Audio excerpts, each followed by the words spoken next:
This is Coyote News. Hurricane Milton is heading towards Florida, 2 weeks since Hurricane Helene hit the region. Milton is predicted to hit shore tonight, putting the entire Tampa Bay region and southern cities at great risk. Governor Ron DeSantis declared a state of emergency on Saturday for a majority of Florida's 67 counties.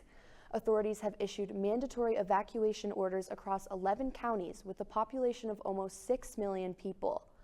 Milton was first listed as a Category 5 hurricane and has weakened to a Category 4, but still is a very powerful storm capable of major damage.